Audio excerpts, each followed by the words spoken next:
setiap kelas kalau saya mengajar mata kuliah ini di pertemuan awal, pertemuan 1, pertemuan 2, itu saya selalu bertanya sama mahasiswa, siapa di sini yang sudah berpenghasilan, mendapatkan penghasilan dari internet? Siapa yang sudah dapat uang? 1, 2, 3, 4, 5, 6, 7, 8, 9, 10.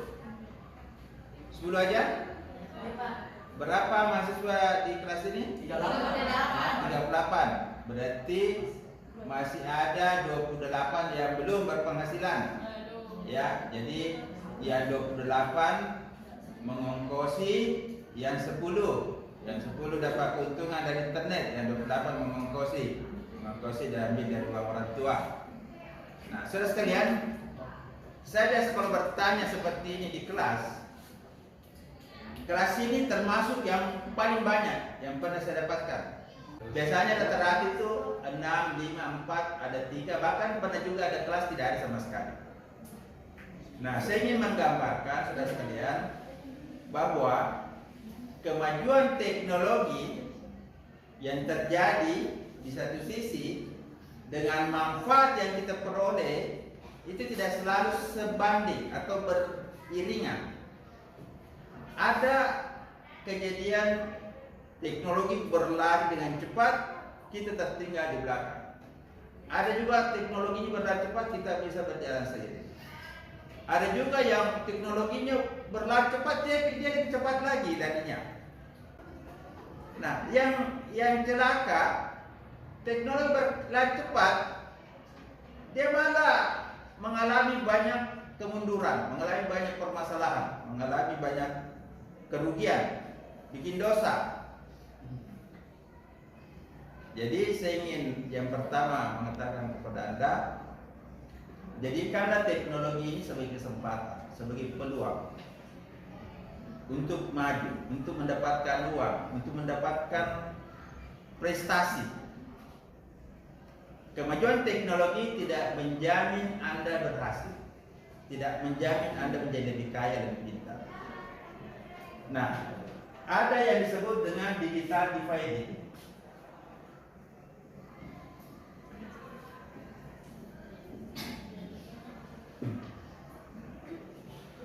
Digital dividing adalah kesenjangan digital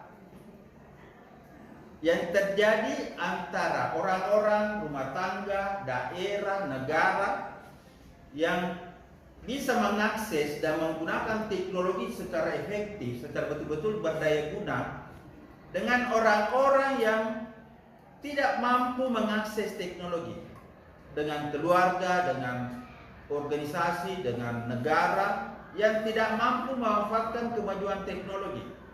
Jadi kesenjangan itu terjadi antara ini, anggaplah ini orang yang menguasai teknologi, orang yang maju ya. Kemudian ada di sini yang tertinggal. Di sini ada garis pemisah. Ini yang disebut dengan digital dividing. Tapi digital dividing ini bukan cuma terjadi di tingkat negara, tingkat organisasi, tingkat wilayah, tapi juga terjadi di tingkat individu. Seperti yang terjadi di dalam ruangan ini. Jadi yang sudah berpenghasilan tadi dengan yang tidak berpenghasilan terjadi digital dividing. Terjadi kesenjangan. Yang satu tiap bulan mendapatkan uang dari kemajuan teknologi, yang satu sibuk mengeluarkan uang. Jadi kemajuan teknologi bukan membuat orang tua lebih ringan bebannya. Bahkan ada orang tua sekarang lebih berat bebannya. Selain harus mengongkosi anaknya bayar SPP, beli buku, beli bensin, bayar kuota, beli kuota tiap bulan. Tapi ada juga mahasiswa, mungkin dia sudah bisa meringankan beban orang tua, sudah bisa mandiri. Ini terjadi di digital dividing. Understand? Nah, Anda sendiri sudah bisa menentukan. Ini kita sebut saja person ya. Bisa juga organisasi, bisa juga wilayah, bisa juga negara. Nah, Anda berada di mana? Nah, saudara sekalian, dalam pemanfaatan teknologi ini ada 3 hal yang bisa menyebabkan kesenjangan itu. Yang pertama, kepemilikan teknologi. Ada di sini yang belum punya HP? Mungkin saja ada. Saya punya HP, Pak. Dia bawa radio ke kampus, atau di luar televisi, ya. Keren kan? Dia bawa handy talkie. Halo, breaker, masuk balik. Tidak ada ya. Berarti dari segi kepemilikan teknologi, saya anggap tidak terjadi kesenjangan. Mungkin kesenjangan merek ada, ya. Ada yang mesti pakai ya jadul, yang tidak ada radionya, tidak ada fotonya, cuma ini ada doang. Mungkin juga sudah canggih yang bisa dilipat 10 ya. Ada yang lipat raku HP itu ya. Nah, ya bisa jadi kipas. Kalau dia pergi pengantin, HP-nya dibuka pintu jadikan kipas. Sombong sekali ya.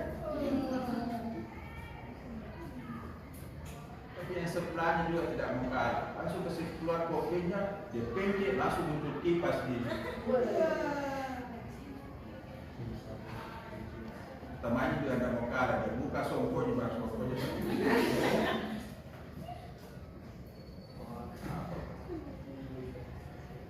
Yang kedua, dari kepemilikan, oke. Yang kedua, dari penguasaan aplikasi, penguasaan konten apa yang ada dalam teknologi. Jadi seberapa Anda banyak menguasai aplikasi. Ada teman, dia bisa bikin program, dia bisa bikin jaringan, dia bisa remote, ya. Dia bisa memonitor, dia bisa matikan itu AC dari sini, ya. Ada ya, tapi bisa matikan AC kalau ada internetnya. Ada juga bisa matikan itu AC kalau dia pakai tangga dan dia langsung pencet di situ di AC. Nah, kalau Anda sudah memiliki, bagaimana tidak terjadi digital divide? Ada di sini yang bisa program?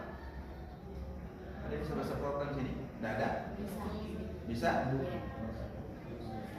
Ada yang berapa orang yang bisa program? Bisa membuat program?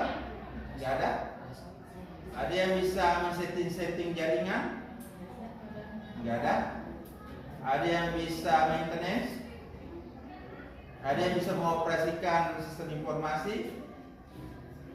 Ada yang punya toko online shop? Ada ya? Yang tadi itu ya? Ya. Kemarin juga di kelas saya tanya siapa yang sudah berpenghasilan, ada yang katakan siapa? Saya tanya. Biasanya saya tanya apa, tapi ini enggak ya, karena ini sudah sedikit waktu. Ada yang saya senang dan itu sebenarnya menjadi inspirasi juga. Saya tanya, kau apa?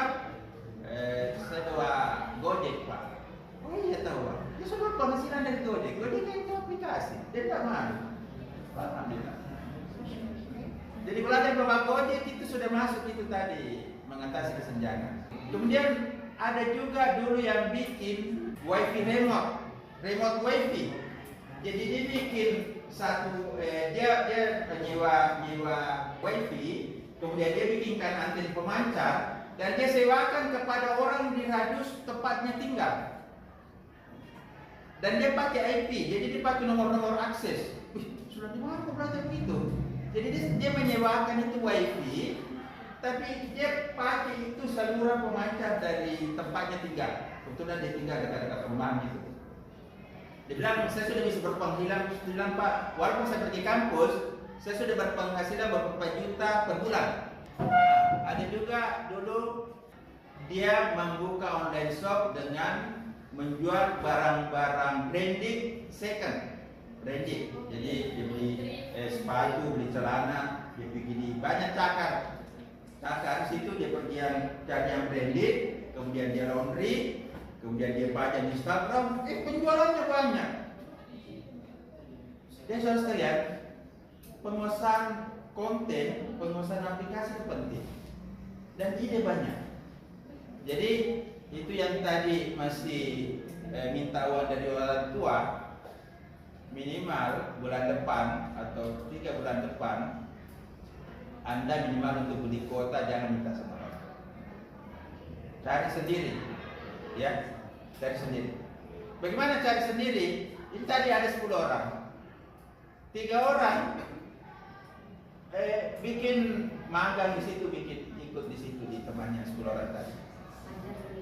Kalau saya sudah tahu gimana, ya, belajar di situ. Kalau dia misalnya tadi menjual sepatu, kita menjual baju. Tidak. Kita tinggal duplikat. Bagaimana caranya bikin promo, bagaimana caranya bikin bikin iklan, bagaimana kita cara bikin jaringan, bagaimana cara menghitung break even point. Ini gampang sekali. Kita duplikasi. Kalau teman tadi itu jual baju, kita jual kudung. Jual apa aja, ya. Nah, asal jangan jual sawahnya orang bukan miliknya sendiri, jual punyanya orang. Nah, ini yang kedua yang bisa mengatasi kesenjangan. Kalau kita punya pengetahuan mengenai aplikasi maupun konten, oke? Understand?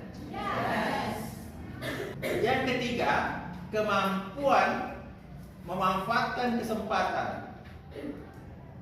Memanfaatkan kesempatan, menjual ide, menjual gagasan melalui konten, melalui aplikasi, memanfaatkan pangsa pasar digital yang ada di seluruh dunia. Oke? Dan itu bisa kita mulai dari hal-hal kecil. Dulu ada teman juga, saya tanya, dia menjual alat boncengan bayi secara online. Bagaimana caranya Bapak punya ide? Dulu dia punya motor, terus istrinya melahirkan.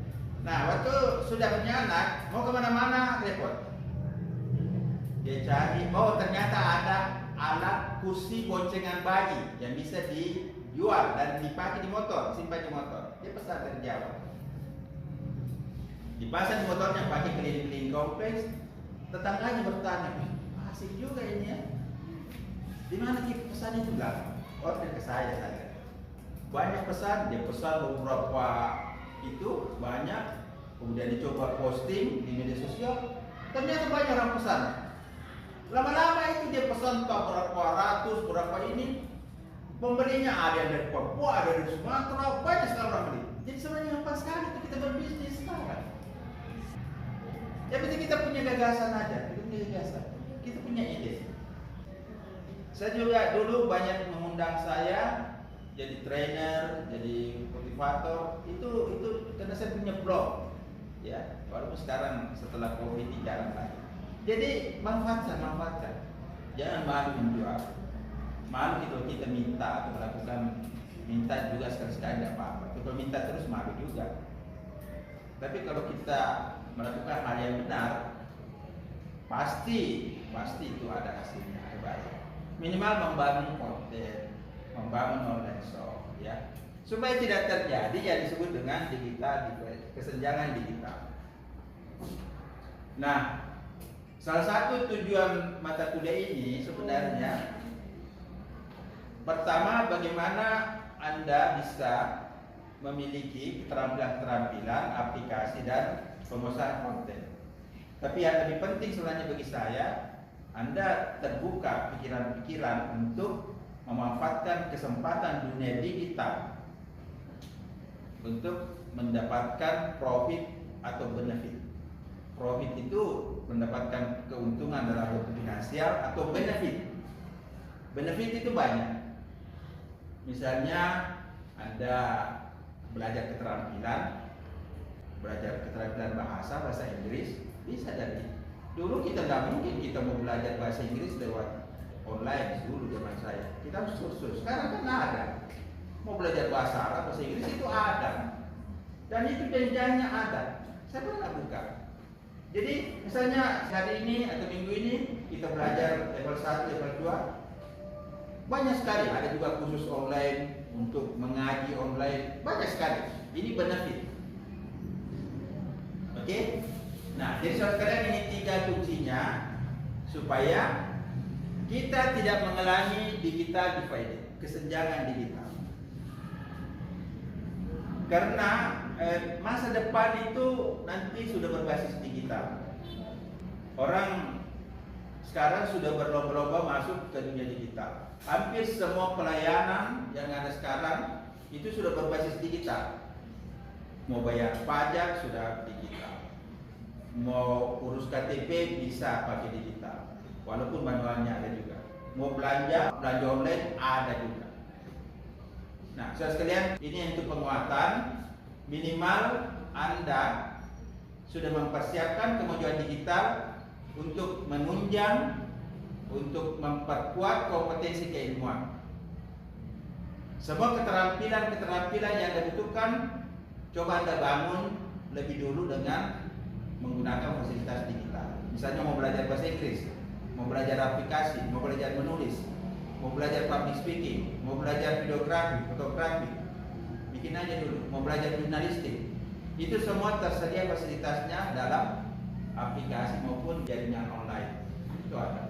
Saya kira materi sudah Anda bahas tadi, tapi yang sangat penting Anda harus paham bahwa kita berada di dunia digital tidak menjamin kita mendapatkan manfaat yang besar dari dunia digital. Dan mungkin kita bisa sebut 80% orang itu hanya menjadi konsumen, bukan produsen. Jadi kalau Anda mau berhasil, Anda harus menjadi seorang produsen di dunia digital. Untuk menjadi produsen, itu kita harus punya karya, kita harus punya nilai. Nilai ini yang kita jual. Karena kalau kita tidak punya produk, tidak punya nilai, semakin tinggi nilai satu produk, maka semakin mahal orang beli dari sebuah produk. Nah, untuk membuat produk yang betul-betul berkualitas tinggi, ya kita harus riset, ya kita harus tahu apa kebutuhan masyarakat.